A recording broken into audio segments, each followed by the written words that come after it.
வீணாகும் பொருட்களை உருமாற்றி கலைப்பொருட்களாக மாற்றி மணப்பாறை அரசு பள்ளி மாணவ மாணவியர்கள் அனைவரையும் ஆச்சரியப்பட வைத்துள்ளனர். மாணவர்களின் கைவண்ணம் குறித்த சிறப்பு தொகுப்பை பார்ப்போம்.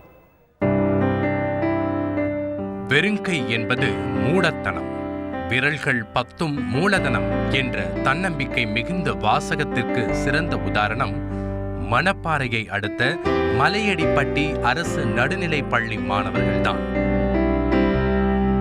வீணாகும் கழிவுகளில் இருந்து கலைப்பொருட்களை இந்த மாணவர்கள் உருவாக்கி வருகிறார்கள்.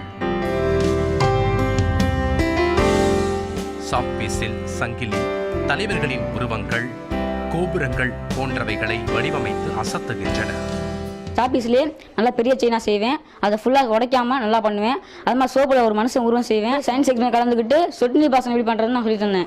சொட்டு பாசம் எப்படின்னா, தண்ணி இப்போ வயலில் தேவையான தண்ணி வந்தோடனே தண்ணி தானாக வர ஆரம்பிச்சிடும். இப்போ தண்ணி தேவையில்லைன்னா அப்படியே ஆஃப் ஆகிடும். அதான் நான் கண்டுபிடிச்சிருக்கேன்.